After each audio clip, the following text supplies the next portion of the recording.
नमस्कार साथियों, स्वागत है आपका हमारे YouTube चैनल जीके एयरपोर्ट पे। आज का जो हमारा टॉपिक है वो है भारत में पंचवर्षीय योजनाएं। इसका एक अवलोकन करेंगे, इसके बारे में कुछ पता करेंगे। लेकिन टॉपिक को शुरू करने से पहले मैं आपको बता दूं कि एनडीए सरकार ने योजना आयोग को समाप्त करने के बाद अब पंचवर्षीय योजनाओं को भी समाप्त करने की घोषणा करी हुई है। तो इसकी जगह पर अब आजकल क्या है, 15 वर्षीय, ठीक है ना, एक नेशनल डेवलपमेंट विजन ये बनाया गया है। और जो हर तीसरे साल इसकी समीक्षा करेगा, हर तीसरे साल वो ये पता करेगा कि कितना काम हुआ है, कितना नहीं हुआ। डेवलपमेंट जो हमने टारगेट डिसाइड करा था कि वो टारगेट पूरा किया गया या नहीं किया गया, क्या कमियां रही। ठीक है, तो ये तो बात हुई इस पंचवर्षीय योजनाओं की जगह पे अब हमने कौन सा प्रोजेक्ट गवर्नमेंट लेके आई है उसके बारे में। लेकिन हमारे एग्जाम में पंचवर्षीय योजनाओं से रिलेटेड क्वेश्चन हमेशा पूछा जाता गया है। और क्वेश्चन की जो प्रक्रिया रहती है, जो क्वेश्चन का जो एक होता है ना, नेचर कैसा रहा है, उसके बारे में हम आज यहां पे बात करने जा रहे हैं। तो वीडियो को आप लास्ट तक जरूर देखिएगा। वीडियो आपको किसी भी तरीके से हेल्पफुल लगता है, मदद करता है आपकी, तो लाइक, शेयर और सब्सक्राइब करना ना भूलें। चैनल हमारा नया है, आपके सब्सक्रिप्शन की मुझे बहुत जरूरत है। इससे मुझे और मेरी टीम को थोड़ा मोटिवेशन मिलता है, तो ये आपकी तरफ से मतलब हमें एक इनडायरेक्ट तरीके से एक आपकी हेल्प होगी। ठीक है, तो अब चलिए बात करते हैं हम पंचवर्षीय योजनाओं के बारे में। सबसे पहली बात, पंचवर्षीय योजनाओं की जरूरत क्यों पड़ी, थोड़ा सा मैं आपको बेसिक बता देता हूं। भारत जब आजाद हुआ तो क्या हुआ, विभाजन हुआ था, देश में बहुत सारा असंतुलन था। उस असंतुलन के अंदर सरकार ने यह सोचा कि आखिर ऐसा क्या टारगेट डिसाइड किया जाए जिससे हमें मदद मिले कि हमारे देश में जो भी हम विकास का जो भी टारगेट डिसाइड कर रहे हैं वो पूरा हो पा रहा है या नहीं हो पा रहा। एक होता है ना, हम कोई भी काम करते हैं तो पहले एक विजन डिसाइड करते हैं कि विजन क्या है हमारा उस काम को लेकर। तो सरकार ने सोचा एक पंचवर्षीय योजनाओं की स्कीम लेके आते हैं, हर 5 साल में फिर हम ये डिसाइड करेंगे कि कितना काम हुआ, कितना नहीं हुआ। तब अब पहला तो ये प्रश्न बनता है कि पंचवर्षीय जो योजनाएं हैं इनका निर्धारण करता कौन है। ठीक है ना, ये किसके हाथ में है, तो याद रखिएगा ये संसद के हाथ में हुआ करती थी। तो पहले एक तो यही प्रश्न बन जाता था, कई बार एग्जाम में क्वेश्चन पूछ ले कि पंचवर्षीय जो योजनाएं हैं इनका निर्धारण करने का अधिकार किसके पास है, संसद के पास। ठीक है, अब दूसरा प्रश्न कि पहले जो पंचवर्षीय योजना थी इसकी अवधि क्या थी, टाइम पीरियड क्या था, वो था 1951 से लेके 1956। ये रहा यहां पे लिखा हुआ 1951 से लेके 1956। अब इसे याद करना है, ये दूसरा क्वेश्चन है हमारा कि 1951 से 56 की अवधि कैसे याद रहेगी। सीधी सी थ्योरी याद रखो। आजाद हुआ 1947 में भारत देश। 3 सालों तक तो सरकार ने यह देखने में लगा दिए कि देश के अंदर क्या चल रहा है, क्या नहीं चल रहा है, कौन सी जगह कहां पे कैसे है, कैसे नहीं है, लोग कैसे रह रहे हैं, कैसे नहीं रह रहे। तब 3 सालों में उन्होंने डिसाइड करके ये सोचा कि अब एक राउंड फिगर से शुरुआत की जाएगी पंचवर्षीय योजनाओं की। तब उन्होंने 1951 से ये शुरू किया। ठीक है, हो गया याद। 1951 से 5 साल किए तो 1956 तक हुआ। अब कौन से मॉडल पे ये डिपेंड था, इस मॉडल का नाम था Herald Domar model. Herald Domar model, अब इसे याद रखना है, ये इंपॉर्टेंट क्वेश्चन बनता है। सारे मॉडल याद नहीं रखने, घबराओ मत आप। ठीक है ना, पहला याद रखना है, दूसरा याद रखना और एक और चीज आएगी वो याद रखनी है। तो ज्यादा आपको टेंशन लेने की जरूरत नहीं, मैं आपको वही क्वेश्चन बताने वाला हूं यहां पे जो आपके एग्जाम के अंदर आने की पूरी पूरी संभावना है। पहला प्रश्न संसद वाला, संसद के पास अधिकार है। दूसरा प्रश्न अवधि पूछ लेगा पहले पंचवर्षीय योजना की, तो 1951 से 56 तक। याद कैसे रखोगे आप, वही राउंड फिगर की टेक्निक से याद रख लोगे। दूसरा, आप ये मॉडल का क्वेश्चन याद रखना है। तो देखो आप इसमें देखो डॉमर लिखा हुआ, आप इसे डामर समझ लो। अब रोड बनती है, जब सड़क का निर्माण होता है तो उस पर डामर डाली जाती है ना। डामर क्यों डाली जाती है दोस्तों, ताकि वो रोड जो है वो लंबे समय तक उसकी मजबूती बनी रहे। ठीक है ना, लंबे समय तक वो रोड चले। अब पहली पंचवर्षीय योजना है, अगर आप इसमें डामर नहीं डालोगे तो क्या आपको लगता है पंचवर्षीय योजनाएं कामयाब हो पाएंगी।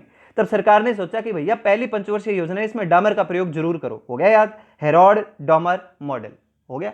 अब ऑप्शन आएगा डामर दिखेगा आपको, वहां पे डामर दिखते हैं। अब डामर, मैं डॉमर को डामर बोल रहा हूं ताकि याद हो जाए बस हमें।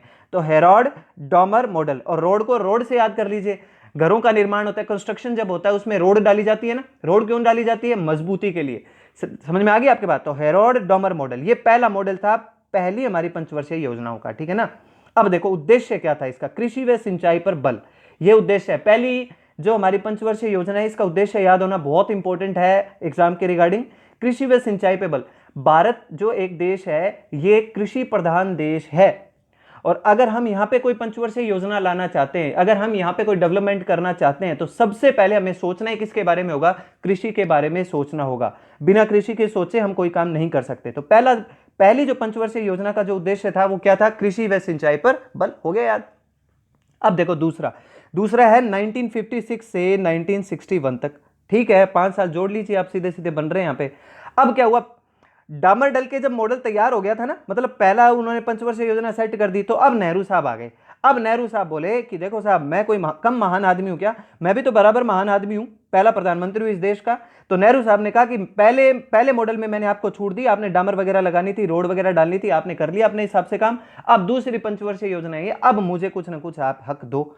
तो दूसरी जैसी पंचवर्षीय योजना है, नेहरू साहब को मौका मिला, तो नेहरू महान नौबिस ये मॉडल था। ठीक है, याद रख लीजिए, नेहरू साहब क्या थे, बहुत ही महान थे, इससे याद रख लो।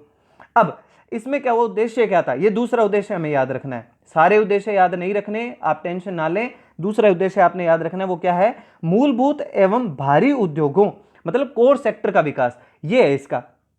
समझ में आ रही है आपकी बात, जो मूलभूत। अब देखो, कृषि और सिंचाई पे जब बल हुआ ना, तो क्या हुआ कि अब दूसरा नंबर जो 5 साल बाद दूसरा उन्होंने क्या, कृषि का तो मामला थोड़ा सुधर गया होगा। यहां मैं एक चीज और आपको ऐड करके बताता हूं कि जो प्रथम योजना में है ना, इन्होंने विकास दर 2.1% रखा था। ये एसएससी हुआ, या मान लो आप आरपीएससी के एग्जाम देने जा रहे हो ना, तो अब मेरी ये लाइन आपके लिए इतनी इंपॉर्टेंट नहीं है, ये यूपीएससी के बच्चों के लिए, या फिर जो सिविल सर्विसेज की तैयारी करें, आरएएस की, एचसीएस की, ठीक है ना, यूपीपीएससी की, उनके लिए ये लाइन जरूर अच्छी बनती है कि जो पहली जो अपनी योजना थी ना, इसमें जो विकास दर था ना, वो 2.1% रखा था इन्होंने, लेकिन हुआ कितना, 3.6%, मतलब कामयाबी हासिल हुई गवर्नमेंट को। ठीक है ना, अब देखो कैसे ये याद रखोगे, 2.1 तो याद रख लोगे, लेकिन 3.6 कैसे याद रखोगे। सरकार ने क्या किया कि पहली बार पंचवर्षीय योजनाएं शुरू हो रही थी, तो पूरे जोश के साथ काम किया, पूरे जोश के साथ उन्होंने क्या किया, जो टारगेट रखा था 2.1 का, वो 3.6 तक पहुंचा दिया उन्होंने। ठीक है, अब दूसरे पे आते हैं डायरेक्ट हम।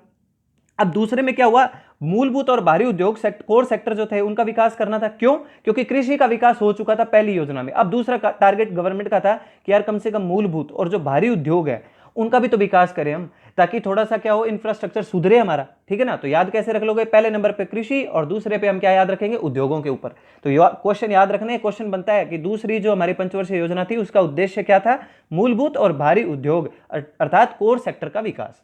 ठीक है, हो गया याद। अब इसमें एक चीज और अच्छी याद रखोगे आप, ये यूपीएससी आरपीएससी के कैंडिडेट्स, मतलब जो सिविल सर्विसेज में जाने जाते हैं ना, उनके लिए है कि इस दौरान क्या हुआ था, राउरकेला, भिलाई, दुर्गापुर में लोह इस्पात संयंत्र स्थापित किए गए थे। कौन सी योजना के दौरान, दूसरी पंचवर्षीय योजना के दौरान। अब सीधा सा है, क्योंकि भारी उद्योगों का इसमें विकास हुआ, तो ये उद्योग ही तो है। राउरकेला, भिलाई और दुर्गापुर में लोह इस्पात संयंत्र स्थापित किए गए थे। इसके साथ ही एक क्वेश्चन मैंने कई बार देखा है, चितरंजन लोकोमोटिव्स, एक सिंदरी उर्वरक कारखाना, ये भी इसी योजना काल के दौरान स्थापित किए गए थे। ठीक है, तो अगर डायरेक्ट ऑब्जेक्टिव टाइप क्वेश्चन वाले बच्चे, जैसे एसएससी का आप एग्जाम दे रहे हो, फर्स्ट ग्रेड रीट पटवार, तब आप इस लाइन पे इतना फोकस ना करें, चलेगा। लेकिन सिविल सर्विसेज से जुड़े हुए हो तो आपके लिए लाइन जरूरी बन जाती है। राउरकेला, भिलाई और दुर्गापुर में लोह इस्पात संयंत्र कब स्थापित किए गए, दूसरी पंचवर्षीय योजना के तहत। चितरंजन लोकोमोटिव्स और सिंदरी जो उर्वरक कारखाना था, ये कब किस दौरान स्थापित किया गया, दूसरी पंचवर्षीय योजना के तहत। अब आ जाओ तीसरी पे, तीसरी है 1961 से 1966, जोड़ लो आप, वो के वही साल है, सारे वैसे के वैसे ही। इसमें क्या हुआ है, जो मॉडल है ना, ये आपको याद रखने की जरूरत नहीं है, किसी को भी याद रखने की जरूरत नहीं है। जे सैंडी, सुखमय चक्रवर्ती, ठीक है ना, और महाल लॉबीज का प्रभाव, ये आप याद ना रखो, बेफिक्र रहिए, यहां से प्रश्न नहीं बनेगा। और जो तीसरा इसका उद्देश्य है, ये भी इतना इंपॉर्टेंट नहीं है, लेकिन फिर भी हम याद जरूर रखेंगे।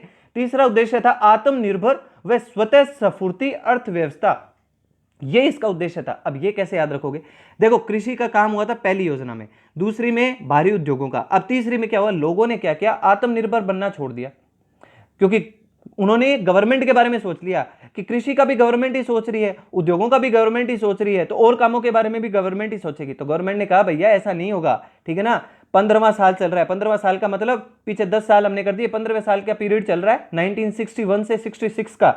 तो आप इसमें क्या करो, आत्मनिर्भर बनो, अपने कुछ काम खुद भी करो और सफुर्ती लेके आओ। मशीनों के काम होने लगे तो आप में सफुर्ती तो गई, ठीक है ना, तो कुछ अपने आप में सफुर्ती लाओ, ठीक है। और अर्थव्यवस्था, सफुर्ती अर्थव्यवस्था का मतलब सारे काम करिए आप, और कृषि के अंदर भी यहाँ पे फोकस किया गया, ठीक है ना। तो ये हो गया तीसरा हमारा उद्देश्य है, ये इतना इंपॉर्टेंट नहीं है, लेकिन हाँ उद्देश्य याद रखना आपके लिए जरूरी है। अब देखो ये बनता है यहाँ पे एक प्रश्न, 1966 से 1969 इस दौरान प्लान हॉलीडे हुआ। याद रखिए 15 साल जब काम हुआ ना, तो सरकार ने क्या किया, एक हॉलीडे लिया कि इन 15 सालों में क्या काम हुए हैं, हम 3 साल लेंगे और ये पता लगाएंगे कि अब तक क्या कुछ हुआ है। तो उन्होंने क्या किया कि जो भी जैसे निर्यात था, जो आयात था, ठीक है ना, इंपोर्ट एक्सपोर्ट में पैसा कितना हमारा, जो रुपया था वो कितना ऊपर बढ़ रहा था या नीचे घट रहा था, इन सब के बारे में डिसाइड करना, सोचना शुरू किया सरकार ने।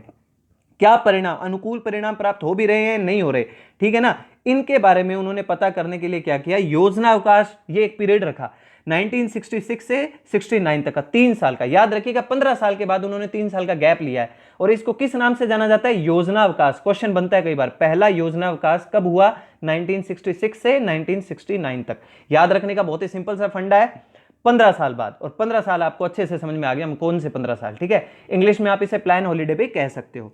अब अगला देखते हैं, जो अगली हमारी चौथी पंचवर्षीय योजना थी वो थी 1969 से 1974 पे।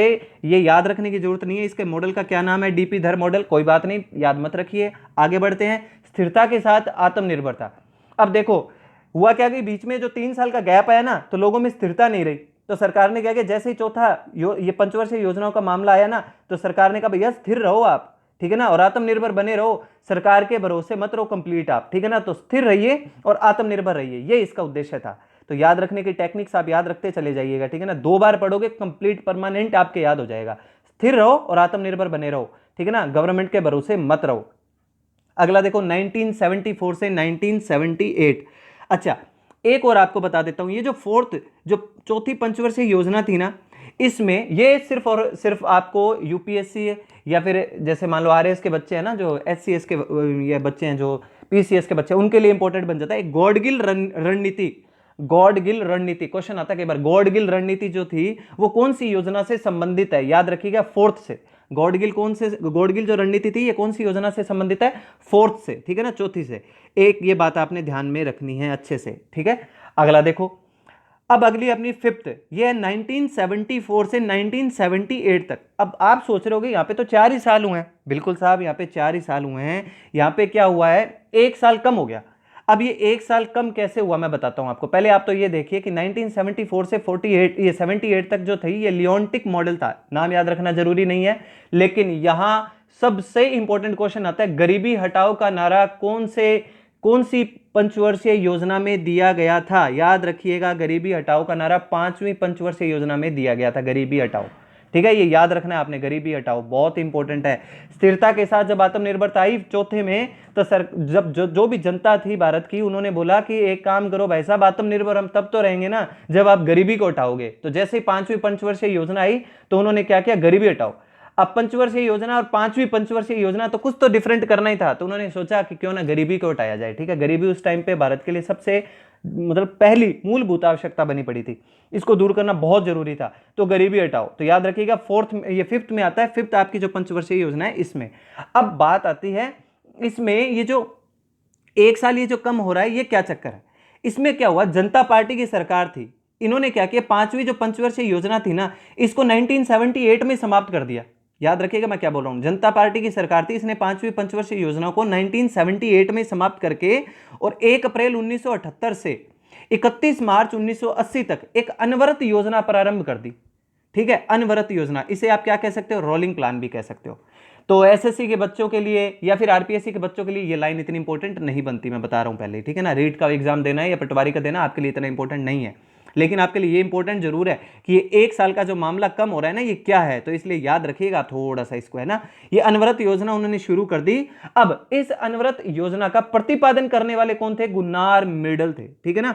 इस योजना का प्रतिपादन करने वाले थे गुन्नार मिडल, तथा इसे भारत में लागू करने का श्रेय जो जाता है वो जाता है डीटी लकड़ावाला को। अब देखो आप इसको ऐसे याद रख लो, सब कुछ काम सही चल रहे थे, लेकिन ये मिडल में कौन आ गया, ठीक है ना। मिडल का मतलब बीच में कौन आ गया, 5 साल की अवधि थी लेकिन बीच में कौन आ गया, गुन्नार मिडल, ऐसे याद रख लो। और एक लकड़ावाला साहब को कैसे याद रखो, इन्होंने बीच में एक लकड़ी हटा दी कि नहीं भैया 5 साल की योजना नहीं चलने देंगे, हम तो इसे 4 साल में रोक के रख जाएंगे, ठीक है ना। और अनवरत योजना उन्होंने 5 साल की शुरू कर दी।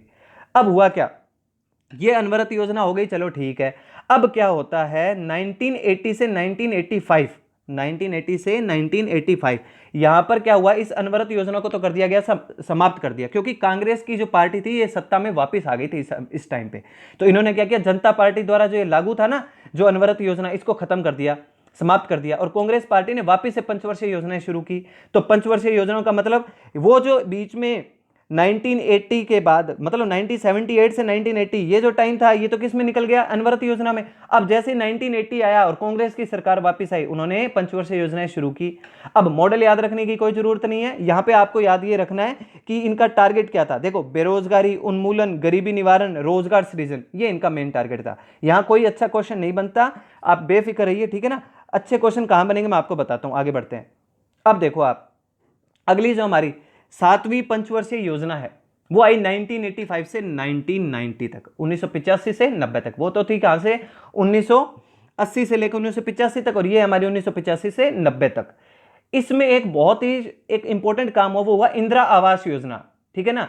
तो पीसीएस के जो बच्चे वो थोड़ा सा ध्यान देंगे, इंदिरा आवास योजना का कई बार क्वेश्चन पूछा गया है कि ये कौन सी योजना में, कौन सी पंचवर्षीय योजना में आया था, तो याद रखिएगा 7वीं पंचवर्षीय योजना में इंदिरा आवास योजना, ठीक है। इसका उद्देश्य क्या था, भोजन काम उत्पादकता समृद्ध रणनीति बनाना, ठीक है ना, भोजन काम उत्पादकता। यहां भी कोई इतना इंपॉर्टेंट उद्देश्य नहीं बनता, आप बेफिक्र रहिए, क्वेश्चन यहां से नहीं बनेगा। ये बात कर रहा हूं मैं एसएससी के बच्चों के लिए, रीट के बच्चों के लिए, ठीक है ना, पटवारी के बच्चों के लिए, आरपीएससी के बच्चों के लिए। अभी तक आपके लिए यहाँ पे इस जगह पे अभी कोई क्वेश्चन नहीं बना। आपके लिए क्वेश्चन अभी तक जो बना है वो बना है पहली पंचवर्षीय योजना, दूसरी पंचवर्षीय योजना, और फिर बीच में जाकर जहां पे एक वो वार्षिक योजना जो आई थी ना, वो जो 1966 से लेकर 1969 तक थी, वो याद रखना है आपने, ठीक है ना। और शुरुआत के दोनों के मॉडल जो थे वो आपने याद में रखने हैं, ठीक है।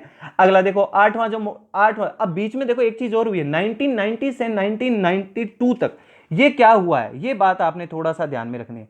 इस समय क्या हुआ था, देखो आप, 1990 तक तो 7वीं पंचवर्षीय योजना चली, लेकिन 1990 से लेकर 92 तक इस देश में, भारत देश में सरकारें बहुत ही जल्दी जल्दी बदली, ठीक है ना। 7वीं पंचवर्षीय योजना की जैसे ही समाप्ति हुई तो सरकार जल्दी जल्दी बदली गई, तो इस वजह से क्या है, 8वीं पंचवर्षीय योजना शुरुआत ही नहीं हो पाई, ठीक है ना। 8वीं पंचवर्षीय योजना की शुरुआत नहीं हो पाई, तो हुआ क्या कि कभी तो चंद्रशेखर साहब की सरकार आ रही थी, कभी जनता दल की सरकार आ रही थी, फिर चंद्रशेखर साहब की सरकार दुर्भाग्य से भी नीचे गिर रही थी, फिर वापस से कांग्रेस की सरकार आ रही थी, फिर प्रणब मुखर्जी साहब आ गए, उन्हें योजना आयोग का उपाध्यक्ष नियुक्त किया गया, ऐसे मतलब कई सारी प्रक्रियाएं चलती रही। तो ये 2 साल इसी में निकल गए, ये 2 साल जो थे वार्षिक योजनाओं में निकाल दी, मतलब एक एक साल की योजनाओं में निकाल दी उन्होंने, ठीक है ना। इस समय राव और मनमोहन मॉडल भी मार्केट में निकल के सामने है। राव का मतलब नरसिम्हा राव और मनमोहन का मतलब मनमोहन सिंह, जो हमारे प्रधानमंत्री भी रह चुके हैं। इन्होंने एक बहुत ही शानदार उदारीकरण का एक मॉडल भी हमारे सामने रखा था, ठीक है। अब क्या हुआ कि 2 साल ये तो बीच में गए वार्षिक योजना में, अब 1992 से वापस से, ठीक है ना, 8वां हमारा जो पंचवर्षीय योजना थी ये आ गई भाई। याद रखिएगा, ये हर बच्चे के लिए इंपॉर्टेंट है, याद रखना। इसे गोल्डन एज के नाम से जाना जाता है। कौन सी योजना को गोल्डन एज के नाम से जाना जाता है, तो याद रखिएगा 8वीं पंचवर्षीय योजना को। 1992 से 1997 जॉन डब्ल्यू मूलर, ये इसके क्या थे, ये आपको याद रखना है, ठीक है ना। ये मॉडल था जॉन डब्ल्यू मूलर। अब यहां पे सबसे इंपॉर्टेंट क्वेश्चन बनता है, एक तो गोल्डन एज का और एक दूसरा मानव संसाधन विकास, ये इसका उद्देश्य रहा है सबसे इंपॉर्टेंट। मानव संसाधन विकास ये इसका बहुत इंपॉर्टेंट उद्देश्य रहा है और इसे गोल्डन एज के नाम से जाना जाता है। याद रखने की टेक्निक मैं आपको बताता हूं। ज्यादातर आप कहते हो ना 90s में जो बच्चे पैदा हुए, ये क्या था, गोल्डन पीरियड था। 90s के जो सॉन्ग्स होते हैं बॉलीवुड के, या बॉलीवुड में जो भी मूवीज आई थी, इसे गोल्डन पीरियड के नाम से भी जाना जाता है। तो बस उस यहाँ पे आप याद रख लो, ये 1992 और 7 है ना, तो ये गोल्डन पीरियड ही तो है, ठीक है ना। तो इसे गोल्डन एज के नाम से जाना जाता है, ये याद रखना आपने। अगला 1997 से 2002, 1997 से 2002, ये 9वीं पंचवर्षीय योजना थी। बिल्कुल इंपॉर्टेंट नहीं है, पर याद रख लीजिए, सामाजिक न्याय, समानता, आर्थिक कल्याण, बस मैंने आपके पढ़ने के लिए यहाँ पे लिखा है। 10वीं पंचवर्षीय योजना, 5-5 साल का ही गैप चल रहा है, अब तो कोई चक्कर ही नहीं है। 2002 से 7 तक इसका क्या टारगेट था, सामाजिक न्याय, ठीक है ना, सामाजिक न्याय था, समानता था, रोजगार था, ये इसका टारगेट था, ठीक है ना, ये इसका उद्देश्य था, ये जरूरी नहीं है। लेकिन 11वीं जो पंचवर्षीय योजना है, अब यहां फिर एक क्वेश्चन हमारे लिए इंपॉर्टेंट बनता है, ये आपने याद रखना है 11वीं पंचवर्षीय योजना का, हर बच्चे को। टाइम पीरियड देख लो 2007 से 12 तक का, ठीक है ना। सर्वाधिक विकास वाली योजना बोला जाता है इसको। तो क्वेश्चन आ जाए कल को कि सर्वाधिक विकास वाली योजना कौन सी थी, 11वीं। कितनी परसेंट, 7.9% का टारगेट रखा था, ठीक है ना। सर्वाधिक विकास वाली योजना थी ये, ठीक है ना। तीव्र, सुस्थिर व सबसे अधिक समावेशी विकास हुआ था इस टाइम पे। इसका उद्देश्य था सबसे तेज, सुस्थिर, ठीक है ना, स्टेबल और सबसे अधिक समावेशी जो इसका विकास होना था वो यहाँ पे हुआ, ठीक है ना। तो ये आपने इसमें याद रखना है 11वीं पंचवर्षीय योजना में, इसको बहुत इंपॉर्टेंट है, इसमें आपने ध्यान रखना है इस बात का। अब आता है हमारे पास 12वीं पंचवर्षीय योजना है, और 12वीं शुरू भी कब से हो रही है? 2012 से शुरू हो रही है, ठीक है ना। तो 12 में 12 वैसे भी आ रहा है। बाकी ये सीरियल याद होना भी इतना इंपॉर्टेंट हमारे लिए रहा ही नहीं, और याद हो भी गए। बीच में एक तो 66 से 69 वाला याद रखना है, एक 90 से 92 का, ये दो याद रखने। बस यही है जो 5 साल की शब्द को थोड़ा सा डिस्टर्ब करते हैं। या फिर एक कौन सा था हमारे पास जिसके अंदर वो बीच में 1 से 2 साल की जो स्कीम गड़बड़ होती है वो, तो बस बाकी सब याद हो रहा है। 12वीं पंचवर्षीय योजना का आपके एग्जाम के रिगार्डिंग कई सारे फैक्टर बनते हैं, वो मैं सबके बारे में आपके साथ चर्चा करना चाहूंगा। पहले तो ये बात याद रखिएगा, उद्देश्य क्या था? उद्देश्य देखो इसका था त्वरित समपोषणीय एवं अधिक समावेशी विकास। ये इसका क्या था? टारगेट था, उद्देश्य था, ये आपने याद रखना है, ठीक है ना। याद रखिएगा, एग्जाम में क्वेश्चन पूछता है वो कि किस चीज को प्राथमिकता दी गई, मैं अंडरलाइन कर रहा हूं, किस चीज को प्राथमिकता दी गई 12वीं पंचवर्षीय योजना के तहत? ऊर्जा को और सामुदायिक व सामाजिक सेवाओं को। आप चाहे इसका रट्टाफिकेशन कर लो, कुछ भी कर लीजिए, याद कर लीजिए, ऊर्जा एवं सामुदायिक व सामाजिक सेवाएं। जब 12वीं पंचवर्षीय योजना आती है तो ये सब, और एक ये भी याद रखिए, अब ये लास्ट पंचवर्षीय योजना है, अब इसके बाद तो मामला ही खत्म हो रहा है, ठीक है ना। इस लास्ट में ऊर्जा पे सबसे ज्यादा एनर्जी पे जोर दिया गया कि एनर्जी रखो अपने अंदर, ठीक है ना। सामुदायिक व सामाजिक सेवा, इन पे जोर दिया गया। इसमें कई काम किए गए, याद रखिएगा। डायरेक्ट क्वेश्चन आता है, जेंडर गैप और जनजाति का गैप समाप्त करना, ठीक है ना। जो जेंडर का लिंगों का जो गैप था और जो जनजातियों का जो गैप था ना शिक्षा में, उसको समाप्त करना इसका टारगेट रहा है, याद रखिएगा। तो क्वेश्चन बनता है, जेंडर गैप और जनजातियों का गैप समाप्त करने की जो प्रक्रिया थी, ये कौन सी योजना में आई थी? 12वीं में। गरीबों के अनुपात में 10% तक की कमी लाना, ये याद रखना आपने, ठीक है ना। गरीबों के अनुपात में 10% तक की कमी लाना, ये किसमें? 12वीं पंचवर्षीय योजना में। जीडीपी 8.1% करना 12वीं में, ये बहुत इंपॉर्टेंट है। शिशु की मृत्यु दर, ठीक है ना, IMR को 25 प्रति हजार, मतलब 1000 पर 25 मृत्यु दर करना, ठीक है ना। ये 0 से 6 तक की आयु का लिंगानुपात 950, कई जगह पे 956 भी लिखा है, तो कोई बड़ी बात नहीं है, एक ही बात है, 950 करना, ठीक है ना, याद रखिएगा इस बात को। और मातृत्व मृत्यु दर MMR को 1 प्रति हजार करना, ठीक है ना, प्रति हजार पर सिर्फ 1 ही। ये कुछ इंपॉर्टेंट फैक्टर्स हैं जो आपने याद रखने हैं 12वीं पंचवर्षीय योजना के रिगार्डिंग, ये बात आपने ध्यान में रखनी है, ठीक है ना। एक और आपको बताता हूं, शिक्षा में असमानता को दूर करने का टारगेट कौन सी योजना में रखा गया? 12वीं पंचवर्षीय योजना में, ठीक है ना, ये याद रखोगे आप। दूसरा, टोटल 97 लाख करोड़ रुपए इसका परिव्यय रखा गया था, 97 लाख करोड़ रुपए, कौन सी योजना का? 12वीं। ये 12वीं इंपॉर्टेंट है, इसलिए मैं थोड़ा सा इसके डीप जा रहा हूं, ठीक है ना। पिछली योजना से 135% ज्यादा था ये, 97 लाख करोड़ रुपीज, ठीक है। और क्या याद रखना है, एक क्वेश्चन RS के एग्जाम में पिछली बार पूछा गया था कि 30,000 मेगावाट अक्षय ऊर्जा की क्षमता का सृजन करना, ये कौन सी योजना में डिसाइड किया गया है? 12वीं पंचवर्षीय योजना में। तो मैंने अभी थोड़ी देर पहले आपको बताया ही था, ऊर्जा वाला जो मैटर आता है वहां पे किसका नंबर आएगा? 12वीं पंचवर्षीय योजना का, 30,000 मेगावाट अक्षय ऊर्जा की क्षमता का सृजन, ठीक है ना। अच्छा, निर्मल ग्राम, ये जो योजना आई कब आई? 12वीं पंचवर्षीय योजना में आई। सड़कों को जोड़ना गांवों को, ठीक है ना, देश के सभी गांवों को आपस में सड़कों से जोड़ना, 12वीं पंचवर्षीय योजना।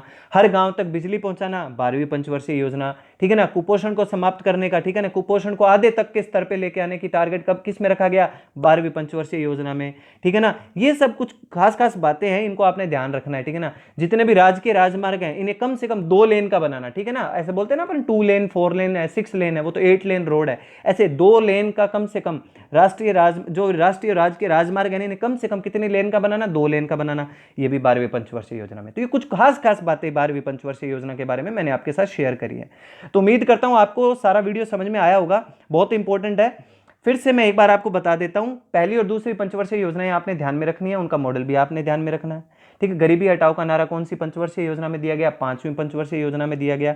एक 12वीं पंचवर्षीय योजना आपने याद रखनी है, एक आपने 11वीं पंचवर्षीय योजना याद रखनी है जिसमें सर्वाधिक विकास वाली योजना आई थी। और ज्यादा आपको इसमें डीप जाने की जरूरत नहीं है। समझ में आ गई बात? तो ये मैंने मेरा अपना यहाँ पे काम कर दिया, लाइक शेयर और सब्सक्राइब का।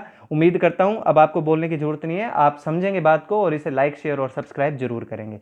तो थैंक यू दोस्तों, यहाँ तक वीडियो पसंद आया है तो लाइक शेयर सब्सक्राइब करना ना भूलें। घर पे रहिए, सुरक्षित रहिए। Thanks for watching.